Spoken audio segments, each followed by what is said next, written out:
Good afternoon, everyone. And the first item of business this afternoon is portfolio questions. And in order to get as many people in as possible, I'd be grateful if we could have succinct questions and answers. First set of questions are to the Justice and Law Officers. Question 1, Anne McTaggart. Thank you, Presiding Officer. To ask the Scottish Government what steps it is taking to improve the rehabilitation of young offenders in their communities after short custodial sentences. Thank you. Cabinet Secretary Kenny McCaskill. The Scottish Government, in partnership with local authorities, police, the Scottish Prison Service, Third Sector and others, are committed to supporting the implementation of a whole system approach across Scotland to improve responses to young people under age 18 who offend. The approach aims to intervene early with young people to divert them from the criminal justice system, but also recognises that for the minority who do receive a custodial sentence, supporting their reintegration back into the community is key. This includes the development of a holistic plan for their release and ensuring that appropriate services are in place. Crime is at a 39-year low since 2008-9. The number of detected crime by under-18s has decreased by 52%, and the average daily under-21 population within the Scottish prisons decreased by 8% sentenced and 1% remand over 2011-12. The Government is also supporting a mentoring programme for young, prolific male offenders. McTaggart. Thank you, Cabinet Secretary. As you will be aware, key events in offenders' lives, such as reintegration into local communities, impact on their motivation to stop reoffending, and it requires a high individualised process for it to be effective. Can the Cabinet Secretary, given that, what real and practical measures is the Government taking just now and for the future, and how will that be measured? Secretary. Well, I think the member makes a fair point that it's about the measures that we do collectively. It's for that reason that I'll be chairing the Cabinet and Ministerial Subcommittee tomorrow that includes ministers across the portfolios dealing with offending. We do have to ensure that we have accommodation for them to go to when they're released. We have to ensure that there's a seamless link from the institution to their home, and whether it's in terms of access to medical care, continuing education, tackling literacy, numeracy, etc., and indeed to make sure that there's some purposeful activity during the day. So these matters are being dealt with by the ministerial group along with the other organisations, but I think I take on board the point that the member makes, and that's what we're seeking to do. Thank you. Margaret Mitchell. Given the high number of young offenders known and estimated to have literacy and numeracy problems and lack of support for them when they are on short-term sentences in prison, will the Scottish Government roll out the introduction of mandatory testing for literacy and numeracy skills for all young offenders, and signposting and through care for those who have problems in order to help those released into the community find employment and therefore reduce offending? Well, I think the point the member makes is a valid and important one. It's clear that literacy and numeracy difficulties are an issue for many offenders, not simply young offenders, but clearly when we're seeking to get them active in the labour market upon their release, these need to be addressed. This is fundamentally a matter for the Scottish Prison Service. They're working with HMIE, and there's good work ongoing between the Prison Service and the Education Inspectorate to make sure that Parliament young offenders is as good as it can be. And the only point I would make is that with regard to short sentences, the ability for the prison service to even detect or address matters, never mind be able to impose any regime, I think is limited. But the good work ongoing is being built upon. Many thanks. Question 2, Nigel Dunn. Thank you, Presiding Officer. To ask the Scottish Government what recent talks it has had with the UK Government on cross-border parental abduction. Minister Rosanna Cunningham. Scottish Government officials do regularly meet UK Government officials to discuss international parental child abduction. They last met on 23rd October 2013 and expect to meet again in April 2014. Nigel Dunn. I'm grateful to the Minister for her response. She will be aware of a case where the English courts mistakenly believe they have jurisdiction. I'm not, of course, inviting her to discuss that case as such, but I want to ask her whether she is aware of anything that's being done in the English jurisdiction to bring the question of Scottish jurisdiction in such cases to the courts so that they don't make the same mistakes again, and whether she believes that if we were independent, then that would realign the national jurisdictions in such a way that abduction cases could be dealt with in a very different way. Minister. Well, obviously, I can't discuss specifics of any case. We have suggested to the UK Government that it might be helpful to issue a practice direction in England and Wales on potential Scottish jurisdiction in cross-UK border cases. That hasn't been issued as yet, and of course any decision to do so is a matter entirely for the authorities in England and Wales. But I will draw the member's specific point to the attention of the UK Government. Obviously, cases where parents are involved in disputes about their children are often difficult, frequently high profile for obvious reasons. There is existing provision in legislation extending across the UK on matters such as mutual recognition and enforcement of judgments and jurisdiction of the courts in parental responsibility proceedings. After independence, we would of course then need to discuss with the UK Government what further provision might be needed on cross-border cases involving children, taking into account our EU and our international obligations. But in all such cases, the welfare of the child would require to be paramount. Excellent. Question 3, Ken McIntosh. To ask the Scottish Government what steps it is taking to reduce the prison population. Cabinet Secretary Kenny McCaskill. The Scottish Government has a number of measures in place designed to reduce reoffending. Phase 2 of our ambitious Reducing Reoffending programme is now underway and focused on making sure people who have offended make the most of opportunities to fulfil their responsibilities as citizens and move away from offending. The Scottish Government continues to work closely with the Scottish Prison Service, who recently launched their vision for the future of the organisation. The focus on unlocking potential and transforming lives will help break the malicious cycle that sees the same individuals returning through a revolving door into custody.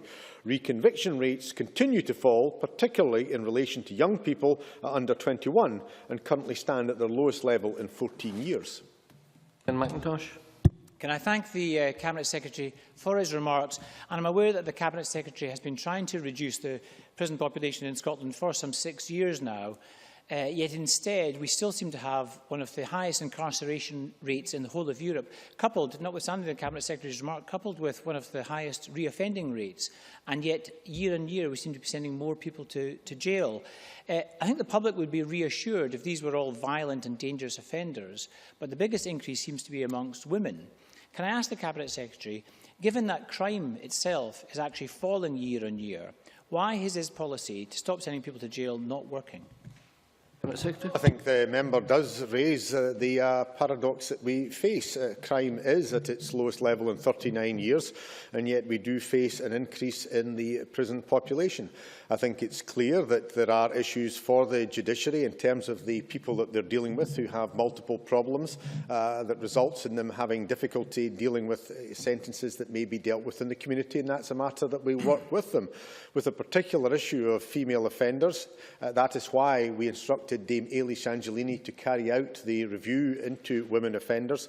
I think there is an issue there that has to be addressed, and that is why it's not simply working with the Scottish Prison Service, but working with the judiciary through Tom Welsh and others at the Judicial Studies Institute. It is a matter of making sure that those who committed an offence, who do have to be dealt with, are capable of being dealt with in an appropriate method. Not all people do require to go to jail. Many do, but not all, and it's about making sure that there are appropriate alternatives. And that is why this government is committed to building upon the work of Dame Ailey Shangelini and indeed those who assisted her in, as I say, a review on women offenders. Thanks. Question 4 in the name of Dennis Robertson has not been lodged for entirely understandable reasons. Question 5, Mark Griffin. To ask the Scottish Government whether the Lord Advocate provided advice on the legal competence of the White Paper on Independence. Thank you. Lord Advocate Frank Mulholland. Thank you, Deputy Presiding Officer. As the member will be aware, there is a long-standing convention that the Government does not disclose whether the law officers have or have not advised in any particular matter. The content of any such legal advice would also be confidential. That convention is recognised in paragraph 235 of the Scottish Ministerial Code and has been applied by all Scottish governments. It is also applied by the UK Government and is recognised in paragraph 213 of the UK Government's Ministerial Code. Mark Griffin. Thank the Lord Advocate for that answer. Paul Beaumont, Professor of European Law at University of Aberdeen, Niamh McShivney, Professor of European Law at Edinburgh University, Professor Susan Shaw and Jan Figel, a former Deputy Prime Minister of Slovakia and EC Education Commissioner, amongst others, have all questioned the Scottish Government's assertion that an independent Scotland can charge tuition fees to the rest of UK students. Will the Lord Advocate disclose whether legal advice exists and what this legal advice is on this particular topic, given the exceptional nature of the debate, to allow members of the public to assess with confidence what they are voting for in September? Lord Advocate. I'd remind the member that there are very good reasons for the Convention. Successive governments have taken the view that a breach of the Convention would risk seriously undermining the processes by which the government obtains legal advice. This would harm the public interest in good governance and the maintenance of the rule of law within government, which the Convention Against Disclosure is designed to protect. This very important convention is recognised by the UK Government, as I've already stated. In fact, the UK Government successfully defended the Convention in 2009. I've set out the rationale for the Convention in a number of parliamentary answers on a number of occasions, most recently in my response to the member on the 7th of November 2012 and to Anne McTaggart on the 30th of January 2013. So I'd like to reiterate that I fully intend to comply with the Convention and not breach the Ministerial Code. Many thanks. Question 6, Rob Gibson. Thank you, Presiding Officer. To ask the Scottish Government what progress it has made in determining whether rendition flights have touched down at Scottish airports. Lord Advocate Frank Mulholland. Thank you, Deputy Presiding Officer. As the member will be aware, in June 2013 I instructed Police Scotland to reopen the investigation into rendition flights in Scotland following publication of the rendition project material conducted by researchers from the Universities of Kent and Kingston. This investigation is still live and therefore it would be inappropriate for me to comment at this time. Rob Gibson. I thank the Lord Advocate for his answer. Given that my constituency is served by two airports at Wick and Inverness, which are managed by HIAL on behalf of the Scottish Government, we have particular concerns that these airports may have been used. And given that the issue is live, I wonder if the Lord Advocate could report back to us as soon as possible about any news with regard to the potential of rendition flights having used these airports. Lord Advocate. I thank the member for that question. What I can say is that the ongoing investigation by Police Scotland is in relation to all evidence of any alleged rendition flights involving Scotland, including at Wick and Inverness airports.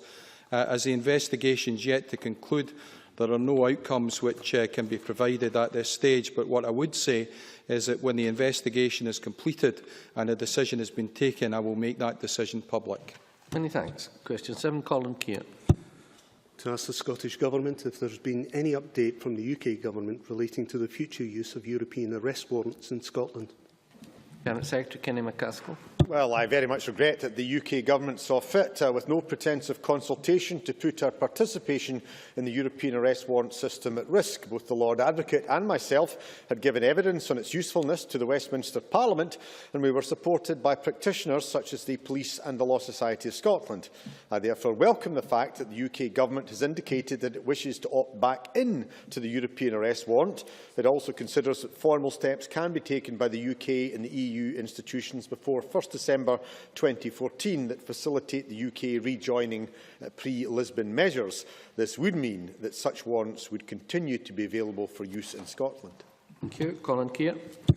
Can I thank the Cabinet Secretary for his answer? Would he agree with me that the way the UK Government has handled this could have meant, if they withdraw from the European arrest warrant system, that Europe would have been a haven against prosecution in this country? Cabinet Secretary. Well, I certainly agree, and I think it was for that reason that there was a uniform, concern across organisations in Scotland. As I mentioned, the Crown, Defence, I think the faculty as well as the Law Society and indeed Police Scotland. Indeed, it was only a few months ago that BBC Scotland ran a programme on forensic science dealing with various murders, where in the murder of Moira Jones it was shown that a European arrest warrant was implemented in the detention of Marek Hercher, not within days, but within minutes, and that, as I say, shows the cooperation that can be, should be and has been taking place, and anything that would jeopardise that would jeopardise the security of our communities. Many thanks. Question 8, in the name of Animal Goldie, has not been lodged for entirely understandable reasons. Question 9, John Finney. Thank you, Presiding Officer. To ask the Scottish Government how many authorised police firearms officers there are. The Secretary, Kenny McCaskill. This is a matter for Police Scotland, but I understand there are currently 440 authorised police firearms officers in Scotland. Finney. I thank the Cabinet Secretary for that reply. Her Majesty's Chief Inspector of Constabulary's report on 2009 said the Scottish Police Service aligns itself with Home Office forces and comply voluntarily with these standards. These are the standards laid out in the Home Office 2003 Code of Practice on Police Use of Firearms and Less Lethal Weapons. Can the Cabinet Secretary advise, either now or perhaps later in writing, whether that's still the case, and in particular whether, with regard to the IPCC advice to Scotland Yard on the hard stop tactic, whether that advice has been acted upon in Scotland? And would you join me in calling for a review of police firearms tactics and the number of officers who are deployed carrying taser who are not authorised firearms officers? Cabinet Secretary. Well, fundamentally, these are matters for the Scottish Police Authority, but I'm happy to try and drill down to make sure that whether it's from the Chief Constable himself or indeed from HM Inspector of Constabulary, that the comments raised and answers can be provided. What I can say is that as a government, we do believe that it is reasonable and proportionate, that the use of firearms in Scotland is rare, but is necessary for the safety of our communities. The situation raised with regard to tasers, I think, is a matter that's been touched upon not simply by the police themselves and indeed HM Inspector of Constabulary, but also by PERC, and I think there's suitable review there. But let me endeavour to come back to the member, and I'm happy to meet with them to discuss it further. Many thanks. Question 10, Liz Smith. To ask the Scottish Government whether it will consider introducing a national confidential alert line for Police Scotland employees. Secretary, Kenny McCaskill. Police Scotland already operates a national confidential reporting system for employees called SafeCall. This system is run by an independent company and callers can remain anonymous if they wish. Police officers and staff have access to a range of routes to report improper behaviour and to maintain the confidentiality of the person who raises any issue that includes anonymous reporting. Liz Smith. Cabinet Secretary, thank you for that. Notwithstanding what you have just reported, there have obviously been concerns amongst MSPs right across the chamber about a number of police officers who have wanted to come forward privately to raise issues about recent changes in policing and the effect on morale. Could I ask what efforts are being made to ensure that this is happening and that there is some effective monitoring of this process?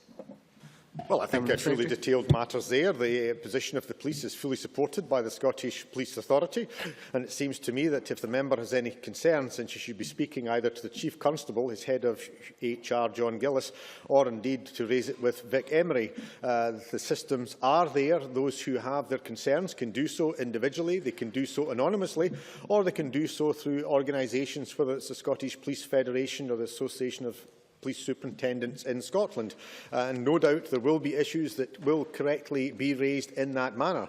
What I can say is it does seem to me that Police Scotland is, though, operating remarkably well, and indeed the statistics and indeed the evidence shown in terms of Scotland being safer increases on a regular basis.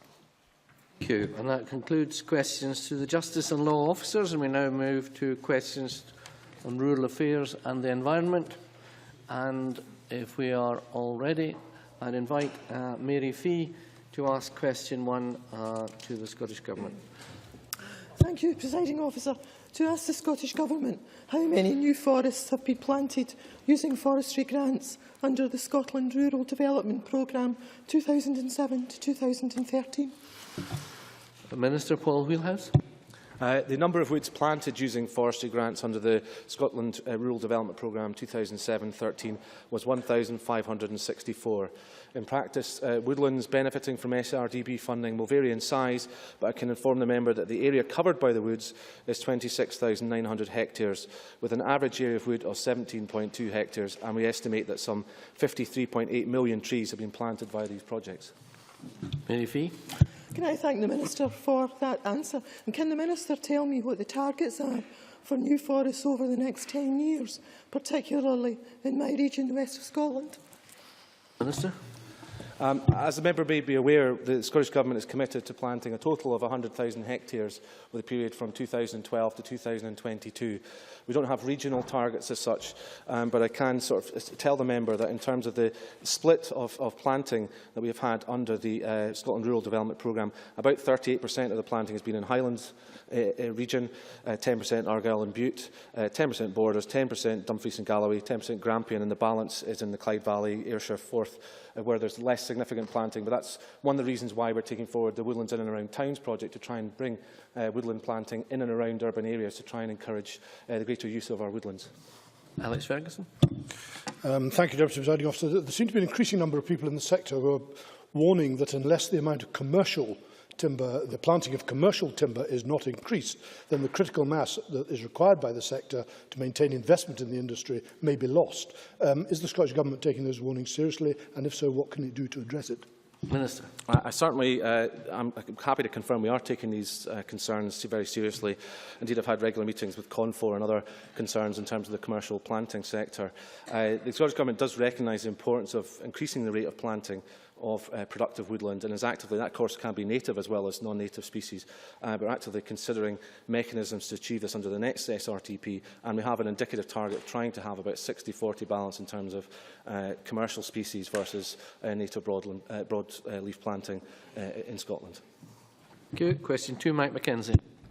To ask the Scottish Government what progress there has been in discussions with the UK Government regarding the Common Agricultural Policy budget allocation announced by the Secretary of State for Environment, Food and Rural Affairs in November 2013. Cabinet Secretary Richard Lockhead.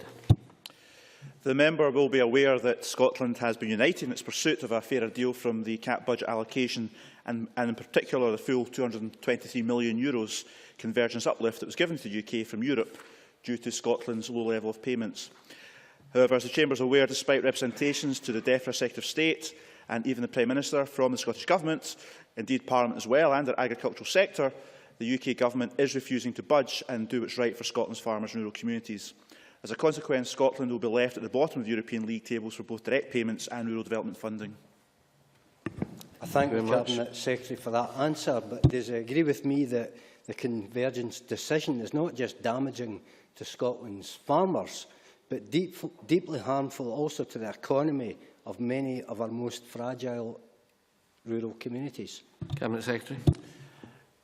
Mike McKenzie sums up very well the seriousness of the budget decisions taken by the UK Government, and it is not just the livelihoods of our farmers and crofters that will be damaged by this decision to deny Scotland what is the Scottish share of the EU budget, but also, of course, the wider rural economy. This is money that would have been invested in the rural economy by our crofters and farmers, who tend to spend their public support in their local communities. Therefore, this is a blow to the whole of rural Scotland. Claire Baker. I'm pleased the Cabinet Secretary acknowledged there was a cross-party campaign in the call for Scotland to receive the uplift. Can I ask him what representation he has made to the UK Government over the terms of the review of the budget allocations within the United Kingdom, and does he accept the importance of Scotland moving from historic to area payments in order to achieve this and move forward with this review? Cabinet Secretary.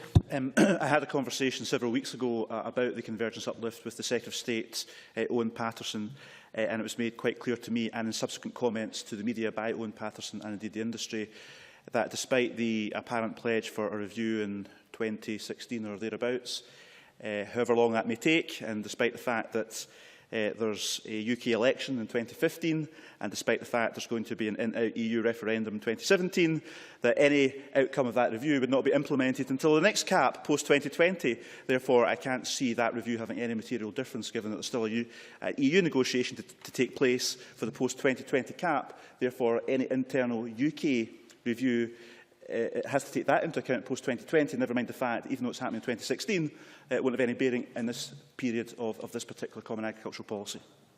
Jamie McGregor. Despite what the Cabinet Secretary has just said, would you not agree that the proposed review of the allocation deal is a real opportunity, and would he work on a cross-party basis to meet with the UK Government for that review? Well, I take the view that the review promised by the UK Government is a dead end. It's a red herring for the reasons I've just outlined in my answer to Ms Baker, because of the timescale This is a review we promised in 2016, which may be concluded after the in-out EU referendum and, of course, won't begin until after the UK elections in 2015. We don't know who the Secretary of State will be at that point, given there have been so many changes over the last few years. And, of course, the Secretary of State himself has said that the impact of any review will not take place until post-2020, which is already the next Common Agricultural Policy, not the new one we're just about to implement in 2015. Therefore, I think the conclusion by any reasonable person is this is a red herring and a fudge by the UK Government to cover up what is a betrayal of Scotland's farmers and crofters. Many thanks. I reiterate that brief questions and answers would help us to progress. Question 3, Lewis MacDonald. To ask the Scottish Government what support it gives to local authorities to address the risk of flooding. Sir Paul Wheelhouse. Flood risk management is a priority for the Scottish Government, and we work closely with SEPA and other resilience parties to prepare communities faced by a flood risk. In the current spending review period, in the current spending review period, with the agreement of the Convention of Scottish Local Authorities, we have specifically identified £126 million, or £42 million per year, within the capital settlement for flood protection projects when projects cost in excess of £2 million. Local authorities are also free to allocate additional resources to flood prevention, such as smaller capital projects under £2 million in cost, from within the overall funding provided to them by the Scottish Government and from within their own resources. The current arrangement for allocation of flood protection component of the General Capital Grant is for the funding of specific projects, and local authorities can apply for this funding on the basis of criteria agreed by the Scottish Government and COSLA. We have agreed with COSLA the same arrangement for the allocation of flooding component of the General Capital Grant should also apply for the financial year 2015-16, and I very much welcome that agreement. A letter inviting bids along with updated criteria was issued to local authorities on 12th of December, and the latest round closed on 21st of January. Mr MacDonald. You will be aware of flooding in Aberdeen and in Stonehaven in recent years, and the plans put in place by both the relevant local authorities to reduce the risks of flooding in future.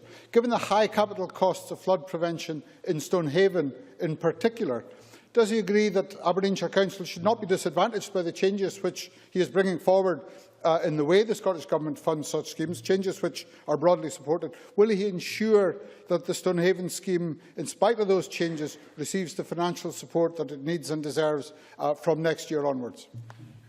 Minister Paul Wheelhouse. Just to remind Lewis MacDonald, we're not actually changing the mechanism by which the flood funding is actually allocated, so it's a stable process, and actually I welcome the fact that that stability has been continued by COSLA. Clearly, there are a number of local authorities with particular problems in terms of potentially vulnerable areas, such as I'm aware of Brecon, Selkirk, obviously Stonehaven and others, Dumfries being another one that I saw over the Christmas period. And we have to rely on those projects being brought forward by local authorities in good order, and I believe Aberdeenshire Council have progressed their scheme in compliance with the Act. We just have to wait and see what comes forward and assess all of the bids collectively, and the Flood Risk Management Act and the new flood risk hazards and maps help inform the process as to which areas get priority in funding. But that is a joint decision with COSLA, and so I can't prejudge the allocation of funding. Claudia Beamish. Thank you, Presiding Officer. Could I ask the Minister, in relation also to flooding, what discussions he or Scottish Government have had with the UK Government in relation to flood insurance, as the Statement of Principles has come to an end, although there has been an interim arrangement made? Thank you. Sir Paul Wheelhouse.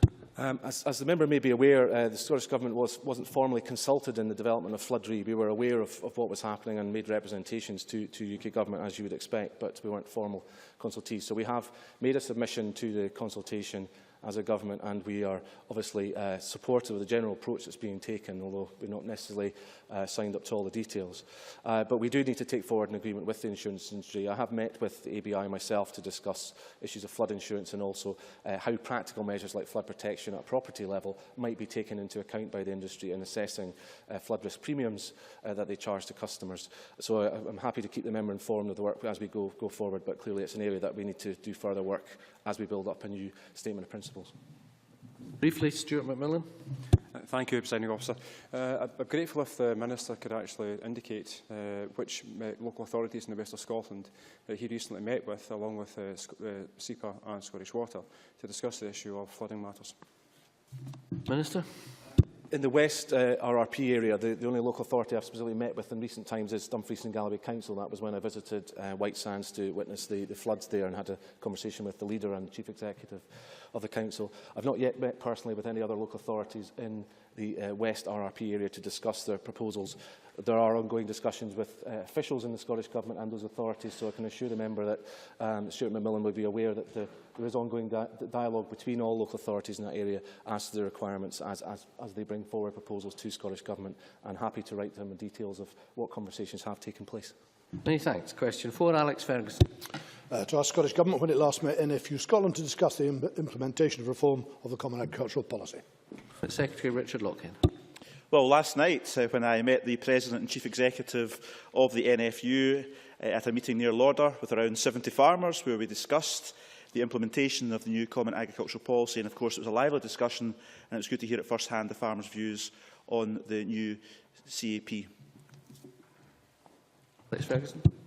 Thank you for that response, Cabinet Secretary. I'm sure that meeting brought out many of the uncertainties that do currently exist around the implementation of these reforms. But one of the certainties that does exist is that substantial amounts of support funding are going to be transferred from the comparatively productive livestock units in the south and the east of the country to less productive units in the north and the west. So can I ask what is being done to try to ensure that the levels of farming activity that will enable farmers post-reform to access the single farm policy are as meaningful as possible, and therefore minimise the amount of support that is available to essentially unproductive units? Cabinet Secretary.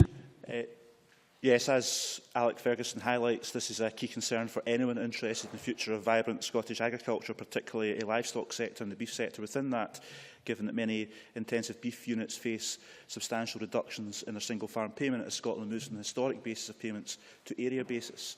And of course, the key is to find a solution that on the one hand mitigates the impact on genuinely active livestock units, but does not continue the historic payments for other units that have declined their activity.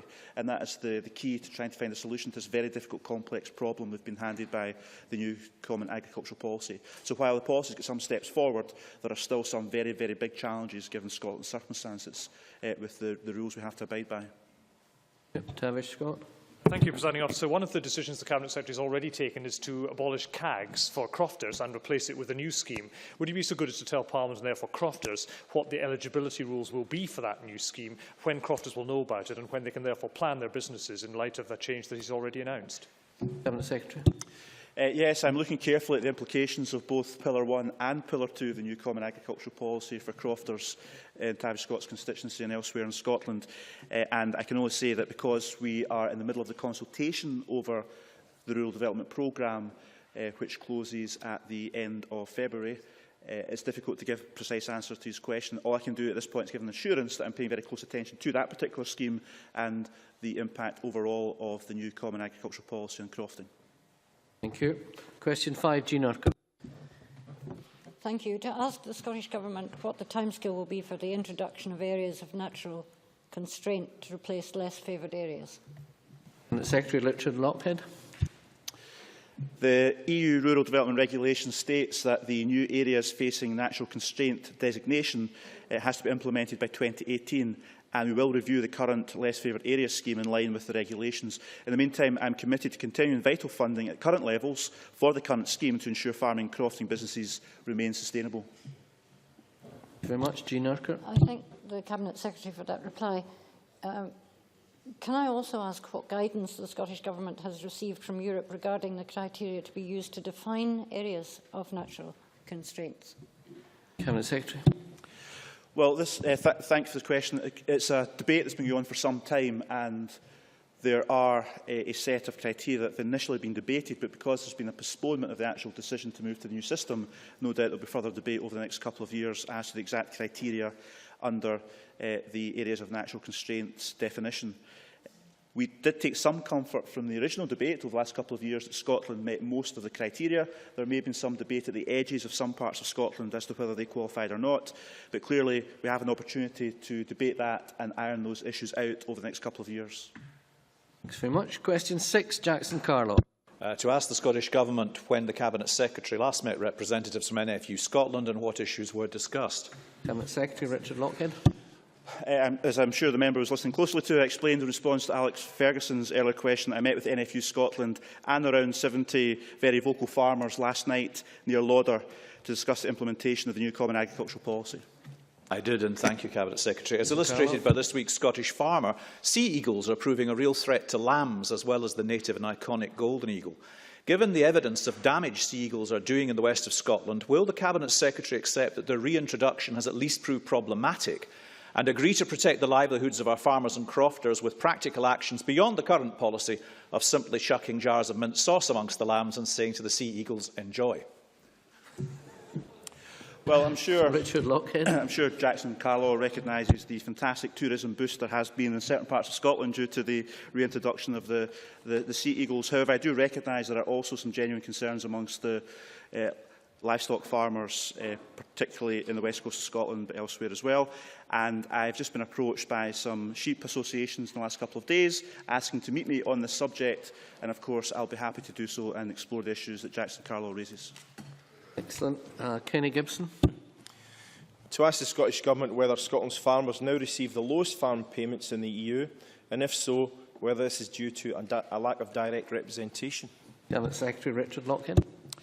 Scotland currently receives the third lowest average per hectare rate in the EU for direct payments, known as Pillar 1, at around €130 per hectare, but we are now set to become bottom of the EU league table once EU convergence sees Estonia and Latvia overtake us.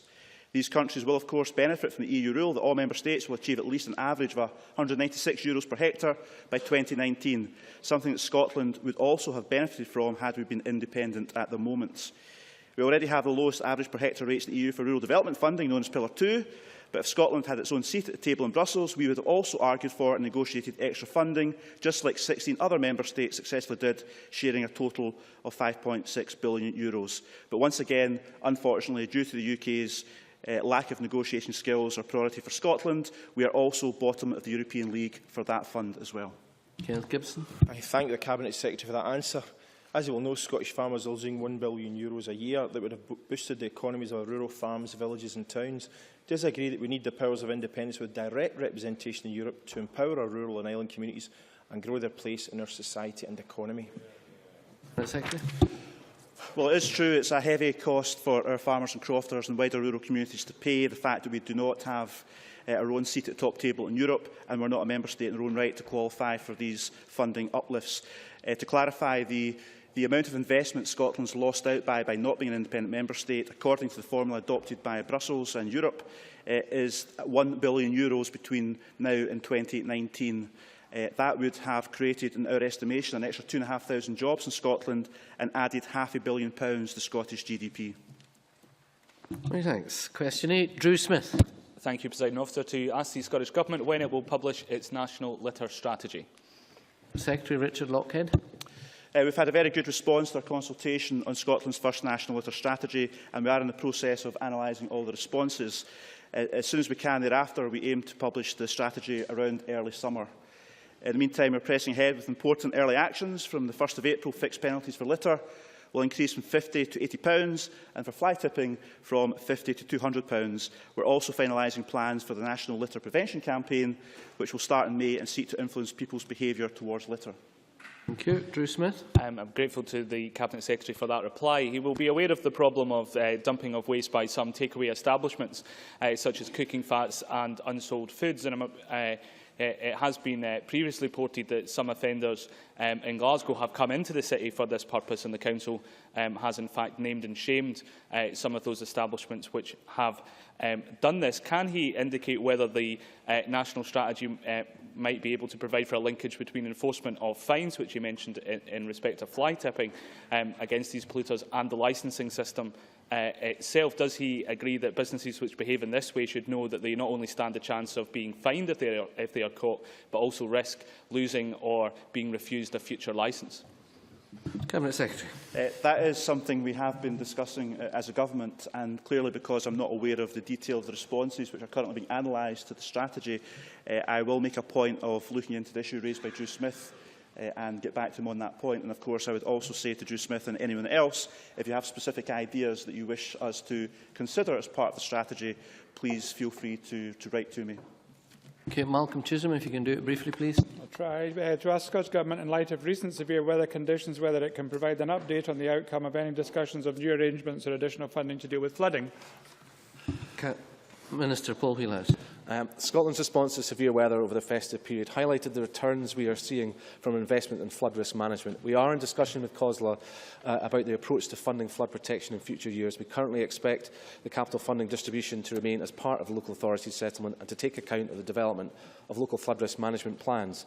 This will support the statutory requirement for responsible authorities to agree funding of measures in the local flood risk management plans. Thank you, The Minister has stated previously that more targeted support may be required for those who are likely to be most vulnerable to the impacts of climate change. Can he tell us how this concern is being taken forward and when he will be in a position to report any actions which the Scottish Government will take to support vulnerable communities and households?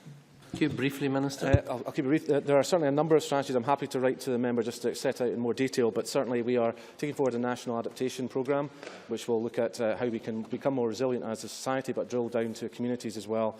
The updated flood risk maps and hazard maps also give more detailed information about the depth and velocity of water at a local level, which will inform our investment strategy. And we're looking at how we can take forward, evaluating the potential impact of property-level protection schemes for individuals. Many thanks. And that concludes portfolio questions. And we now move to the next item of business, which is a debate on motion number 8794 in the name of